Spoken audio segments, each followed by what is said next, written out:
നമസ്കാരം മിനിസ്ട്രി വ്ളോഗ്സിന്റെ പുതിയൊരു വീഡിയോയിലേക്ക് എല്ലാവർക്കും സ്വാഗതം. അപ്പം നമ്മളിന്ന് ഒരു തുർക്കിഷ് റൊട്ടിയാണ് തയ്യാറാക്കുന്നത്. അപ്പം അതിന്റെ റെസിപ്പി കാണാം.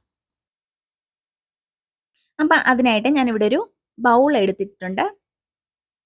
ഇതിലേക്ക് ഒരു 5 ടേബിൾ സ്പൂണോളം ചൂടുവെള്ളം ഒഴിച്ചു കൊടുക്കുന്നുണ്ട്. അതായത് ഇളം ചൂടുള്ള വെള്ളം, നല്ല ചൂടല്ല, ഇളം ചൂടുള്ള വെള്ളം. ഇതിലേക്ക് 1 ടീസ്പൂൺ ഇൻസ്റ്റന്റ് ഈസ്റ്റ് ഇട്ട് കൊടുക്കുന്നുണ്ട്. ഈസ്റ്റ് ഇച്ചിരി ക്വാളിറ്റി ഉള്ളത് ഇടാൻ ശ്രദ്ധിക്കുക. പിന്നെ ഇതിലേക്ക് 1 ടീസ്പൂൺ പഞ്ചസാര കൂടി ഇട്ട് കൊടുക്കുന്നുണ്ട്.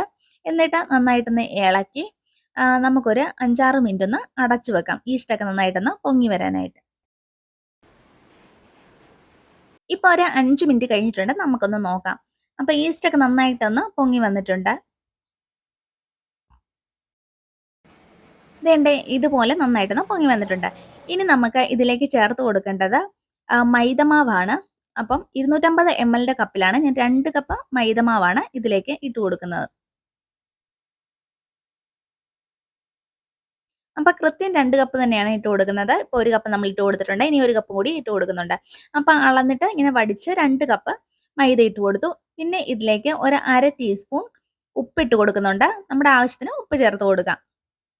പിന്നെ ഇതിലേക്ക് 1 ടീസ്പൂണോളം നമ്മുടെ സൺഫ്ലവർ ഓയിൽ ഒഴിച്ചു കൊടുക്കുന്നുണ്ട്. സൺഫ്ലവർ ഓയിലോ അല്ലെങ്കിൽ ഒലീവ് ഓയിലോ നമുക്ക് ഒഴിച്ചു കൊടുക്കാം. ഞാനിവിടെ സൺഫ്ലവർ ഓയിലാണ് ഒഴിച്ചു കൊടുത്തിരിക്കുന്നത്. എന്നിട്ട് കൈവച്ച് തന്നെ നന്നായിട്ടൊന്ന് കുഴച്ചെടുക്കാം. എല്ലാമായിട്ട് നന്നായിട്ടൊന്ന് മിക്സ് ചെയ്യാം.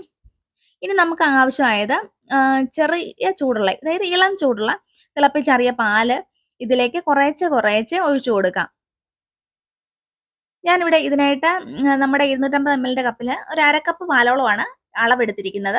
അപ്പം ഇങ്ങനെ കുറേശ്ശെ ഒഴിച്ച് നമുക്ക് കുഴച്ചെടുക്കണം. ഓരോരുത്തർക്കും ചിലപ്പം പാലിൻ്റെ അളവിൽ കുറച്ച് വ്യത്യാസമൊക്കെ ഉണ്ടാകാം. അപ്പോൾ കുറേശ്ശെ ഒഴിച്ചെടുത്ത് കുഴച്ചെടുക്കാം. എനിക്കിവിടെ 1/2 കപ്പ് മൊത്തം ആവശ്യമായിട്ട് വന്നിട്ടില്ല. ഒരു 1/4 കപ്പും കുറച്ചും കൂടെ 1 ടേബിൾ സ്പൂണോളം കൂടി ആവശ്യമായിട്ട് വന്നിട്ടുള്ളൂ. ഇതുപോലെ നന്നായിട്ടൊന്ന് കുഴച്ചെടുത്തിട്ടുണ്ട്. കണ്ടമാനം ലൂസ് ആകാനും പാടില്ല, എന്നാൽ കണ്ടമാനം ഒട്ട് ടൈറ്റ് ആവാനും പാടില്ല. ഈ ഒരു പരുവത്തിൽ നമുക്കിതൊന്ന് കുഴച്ചെടുക്കാം.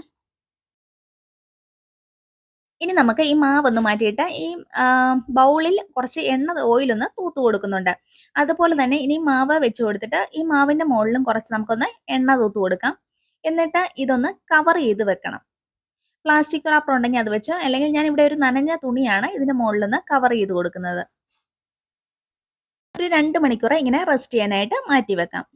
ഇനി ഞാൻ ഇവിടെ ചെറിയ ബൗൾ എടുക്കുന്നുണ്ട്. ഇതിലേക്ക് കുറച്ച് സ്പ്രിംഗ് ഒനിയൻ ആണ് എടുത്തിരിക്കുന്നത്. ഒരു 1.5 ടേബിൾ സ്പൂണോളം സ്പ്രിംഗ് ഒനിയൻ എടുത്തിട്ടുണ്ട്. അല്ലെങ്കിൽ മല്ലിയില എന്തെങ്കിലും ഉണ്ടെങ്കിൽ നമുക്ക് എടുക്കാം. പിന്നെ 1 ടീസ്പൂൺ ചില്ലി ഫ്ലെക്സ് കൂടി ഇട്ട് കൊടുക്കുന്നുണ്ട്. പിന്നെ ഇതിലേക്ക് ഇട്ട് കൊടുക്കുന്ന ഒരു 1.5 ടീസ്പൂണോളം വരുന്ന അൺസാൾട്ടഡ് ബട്ടറാണ്.